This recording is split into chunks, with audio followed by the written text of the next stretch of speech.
어, 아, 안녕하십니까. 방금 소개받은 호서대학교 경영학부 김협이라고 합니다. 앞선 세 분 발표자분들의 훌륭한 강연들이 제가 지금 진행하려고 하는 이 주제에 많은 도움이 될 거라고 생각이 되고요. 저는 블록체인하고 DID 관련해서 경영학 관점에서 연구를 하고 있습니다. 그래서 앞선 발표자분들께서 뭐 기술적인 그리고 여러 유스 케이스들을 발표해 주셨는데요. 저는 DID 서비스가 왜 필요하고 이게 활성화가 돼야 되는 이유, 그리고 활성화가 되기 위해서 상호 접속이 왜 필요한지에 대해서 설명을 드리고자 합니다. 본 발표에 앞서서 염흥열 교수님께서도 살짝 언급해 주셨는데, 아까 기조 연설 때 저희 DID 활용 및 사용 사례에 대해서 뭐 확산을 위해서 법 제도를 마련해 주신다라고 말씀하셨는데, 그 부분이 상당히 긍정적인 측면에 있다라고 생각을 하고 있습니다. 그러니까 제가 원래 이 강연을 의뢰받을 때는 대부분 학생분들이 참석하실 거라고 생각하고 장표를 구성을 했는데요. 여기 계신 분들을 보니까 전문가분들이 많은 것 같아서 쉬운 내용들은 스킵을 하고, 제가 또 시간 맞추는데 좀 전문가입니다. 그래서 시간 내에 끝낼 수 있도록 하겠습니다. 일단은 뭐 DID에 대해서는 잘 아실 것 같아서 일단은 이 DID 서비스가 가진 특성 4가지에 대해서 간단하게 말씀을 드리겠습니다. 일단 DID 서비스는 외부 환경에 관계없이 사용자가 자신의 정보를 지속적으로 사용 가능한 지속성의 특성이 있고요. 그리고 여러분들이 가지고 계신 뭐 모바일이나 아니면 태블릿 같은 그런 휴대용 디바이스로 신원증명이 필요한 경우에 24시간 7에 언제든 활용이 가능하고요. 그다음에 최근에 뭐 엊그제 터진 뭐 NHN의 페이코 같은 뭐 개인 키가 유출되어 있던 이런 사건을 해서도 조금 자유로울 수 있게, 왜냐하면 그 피어 기반으로 본인들이 본인의 어떤 제공할 정보들을 가지고 있기 때문에 개인정보 및 피어 기반이라는 특성이 있습니다. 그러니까 저는 경영학 관점에서 이 DID 서비스가 현재 어느 시점에 있는지 한번 확인을 해봤는데요. 그러니까 글로벌 시장 조사 기관 중에 이제 자이온 마켓 리서치는 2024년도에는 약 34억 달러, 그리고 또 다른 글로벌 마케팅 조사 업체는 마켓앤마켓에서는 약 8억 9천만 달러 정도로 예상을 하고 있습니다. 왼쪽에서 이 표로 보실 수 있는데요. 일단은 2022년 기준에는 약간 뭐 2억 8,500만 불 정도로 아직 저희는 이제 도입 단계에 있지만 2023년부터 DID 관련 프로젝트들이 도입이 글로벌하게 지속적으로 될 것이라고 여러 리서치 기관들이 연구를 하고 있습니다. 그래서 현재 시점에서 DID 서비스들이 대부분 도입 초기 단계라고 생각을 하고 있으니까 이것들은 이머징 마켓이라고 생각을 하고 DID 서비스의 확산을 위한 방안들 연구하는 것이 좀 적절한 시점이라고 생각을 하고 있습니다. 일단 DID 서비스가 그러면 좋은 건 알겠는데 왜 필요하냐? 일단은 여러분들도 지금 다 마스크를 쓰고 계시고 저도 마스크를 쓰고 발표를 하고 있지만 이 코로나19 때문에 뭐 디지털 전환이 확산이 되고 있고 초연결 시대에 확대가 되고 있고, 기존에 뭐 관련되어 있는 신원 인증이나 신원 확인 수단들의 어떤 문제점들 때문에 이런 차세대 신원 확인 기술로 DID 서비스가 좀 주목을 받고 있고요. 그래서 뭐 추가적으로 뭐 데이터 주권 확보나 그리고 공공 서비스, 그리고 디지털 트랜스포메이션, 뭐 전자상거래 등이 온라인 서비스들이 활성화되고 있기 때문에 이 DID 서비스가 필요하다라고 생각을 하고 있습니다. 더불어서 이제 앞선 발표자분들께서도 이제 전자지갑에 대한 설명을 해주셨는데, DID 전자지갑은 블록체인 지갑과 이제 동일한 구조를 갖고 있지만 신원 정보 그리고 자격 정보 그리고 검증 가능한 즉 VC를 모바일 단말에 포함하고 있다는 점에서 좀 차이점을 갖고 있고요.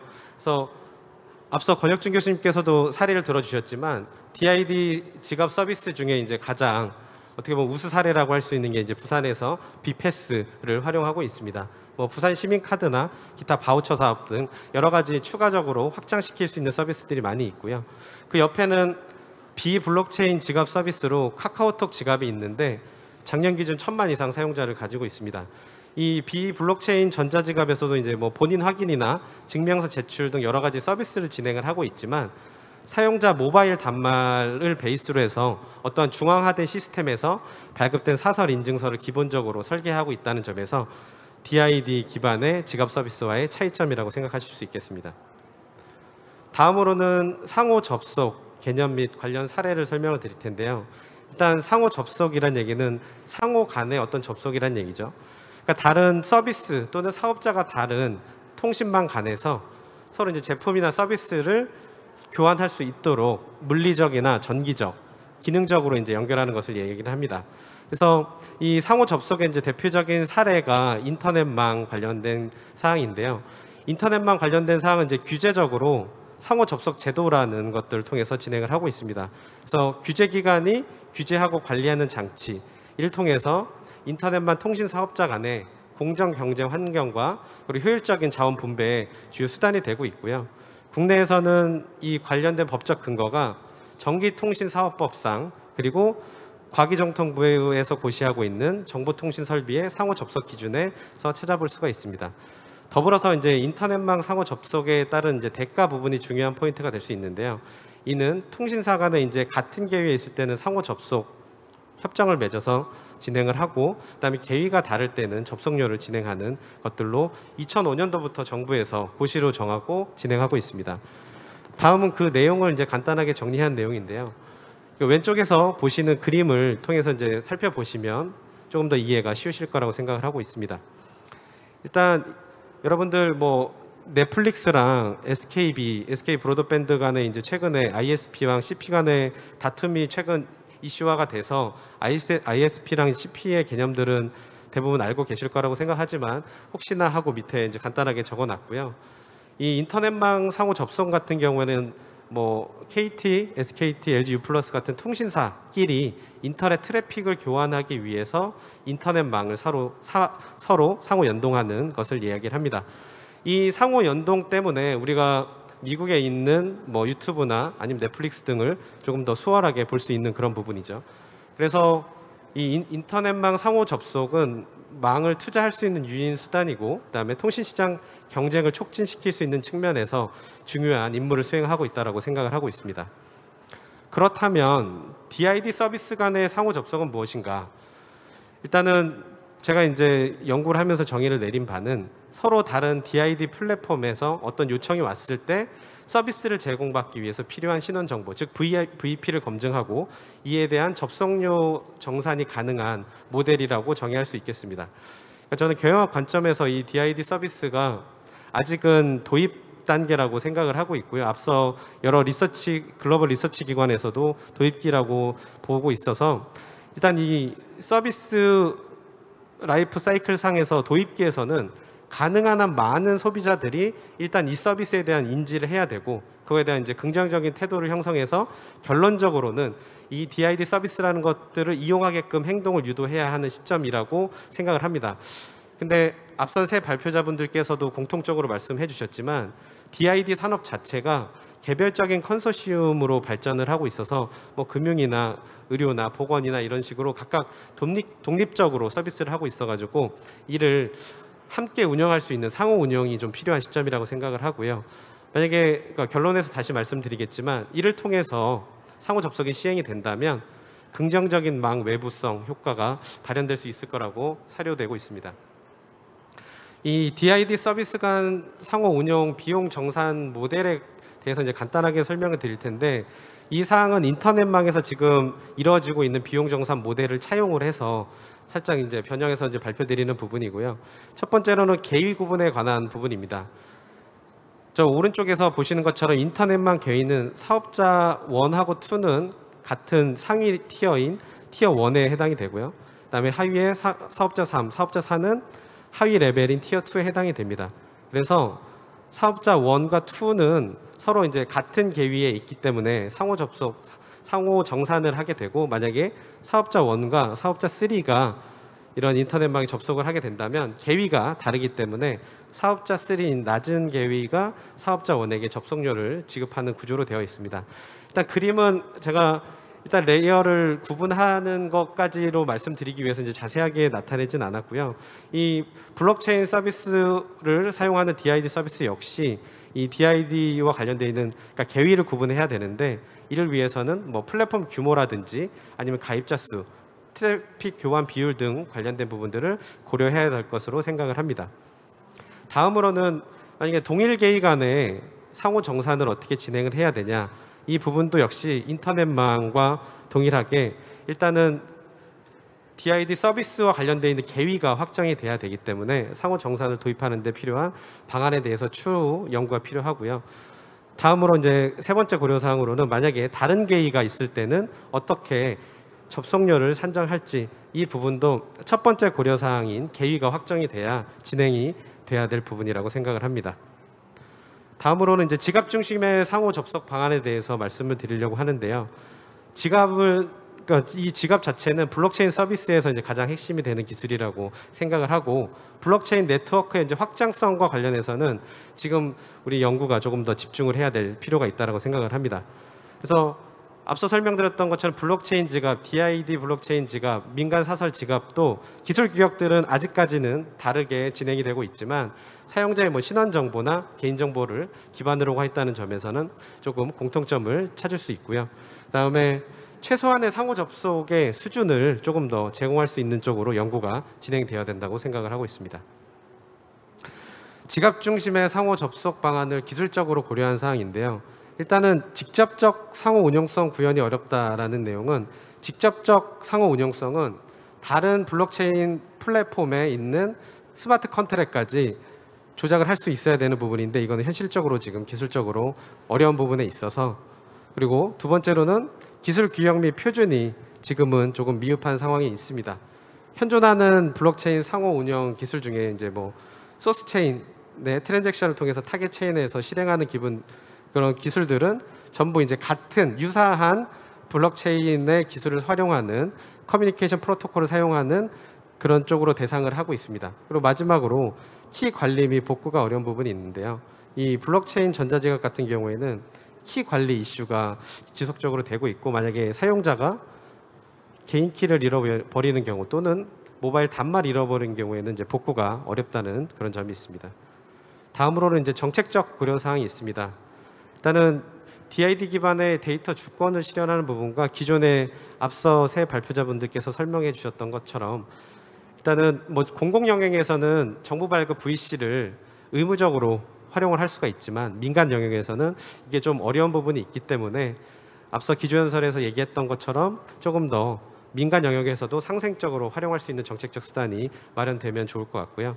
그다음에 전자지갑 표준 마련 부분인데, 전자지갑과 DID 지갑, 그리고 DID 지갑 간, DID 지갑과 민간 비블록체인 간의 상호 접속을 위해서는 최소한의 표준 또는 인터페이스가 마련이 돼야 된다고 생각을 합니다.